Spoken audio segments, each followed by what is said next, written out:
सीधे जो तस्वीरें आ रही हैं वो आपको दिखाते हैं, क्योंकि आफताब को अस्पताल ले जाया जा रहा है। नार्को टेस्ट आज उसका होना है। सवालों की एक लंबी लिस्ट तैयार हो चुकी है और वहां पर मनोवैज्ञानिक भी होंगे, वहां पर जांच अधिकारी भी होंगे। जो सवाल जब पूछे जाएंगे तो उस दरमियान उसके साथ रहेंगे। तो इस वक्त आफताब को अस्पताल ले जाया जा रहा है, क्योंकि उससे पहले ये चेक करना भी जरूरी है कि वो पूरी तरीके से स्वस्थ है। उसकी सेहत की जांच होगी और उसके बाद ही नार्को टेस्ट भी होगा। तो कुछ ही देर में आफताब का नार्को टेस्ट होना है, जिसकी सहमति आफताब ने भी जता दी थी, क्योंकि बिना उसकी सहमति से ये टेस्ट नहीं हो सकता था। उससे भी परमिशन मिल गई। दिल्ली पुलिस आफताब को ले जा रही है इस वक्त अस्पताल और वहां जाकर जांच होगी और उसके बाद नार्को टेस्ट होगा। राहुल हमारे साथ जुड़ चुके हैं। राहुल, तस्वीरें दिख रही है, पहुंचा आफताब अस्पताल?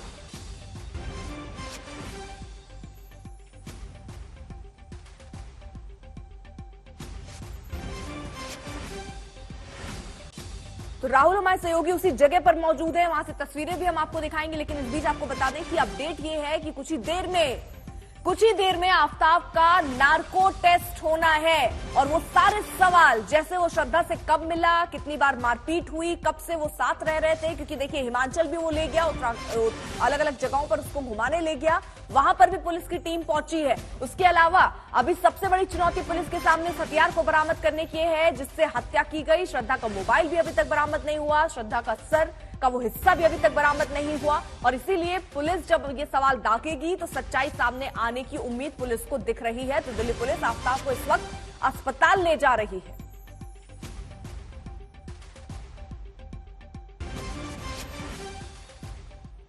तो अब कई खबरें भी आ रही हैं कि आफताब नशे का आदी था और जिस वक्त उसने हत्या किया उस वक्त भी वो नशे में था। इसी से जुड़ी एक रिपोर्ट।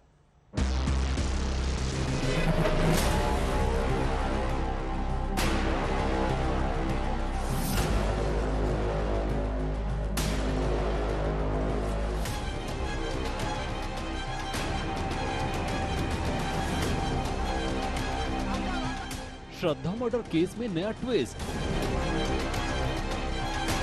कत्ल के केस में दिखा नशे का कॉकटेल।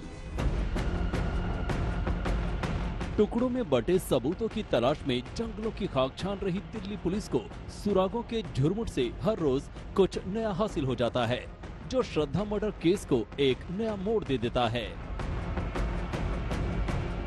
ये ताजा खुलासा है कि और कत्ल के इस केस में पहली बार नशे की एंट्री हुई है। दिल्ली पुलिस के सूत्रों के मुताबिक आफताब ने अब अपने बारे में एक और बात पुलिस के सामने उजागर की है।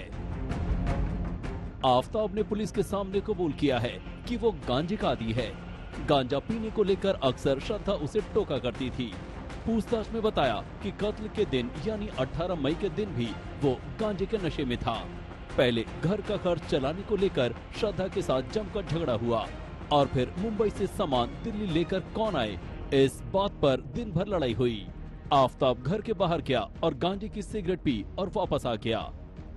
पूछताछ के दौरान आफताब बार बार अपने बयान भी बदल रहा है। अब नए पैतरे के तहत उसने पुलिस को ये बताया कि वो कत्ल वाले दिन नशे में था, उसने गांजे से भरी सिगरेट पी थी और इसी दौरान झगड़ा हुआ और उसने श्रद्धा की गला दबाकर हत्या कर दी और उसके बाद वो लाश के पास ही पूरी रात बैठा रहा।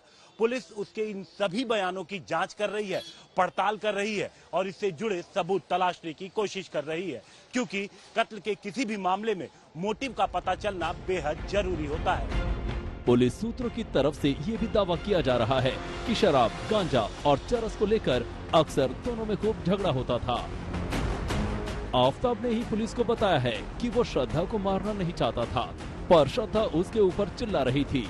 गुस्से में आकर और गांजे के नशे के असर में उसने श्रद्धा का गला पकड़ लिया और जोर से दबा दिया, जिससे उसका दम घुट गया। ये वाकया रात करीब 9 से 10 बजे के दरमियान हुआ, लेकिन उसके बाद आफताब ने श्रद्धा की लाश को वहीं कमरे में पड़े रहने दिया और फिर रात भर गांजा भरी सिगरेट पीता रहा।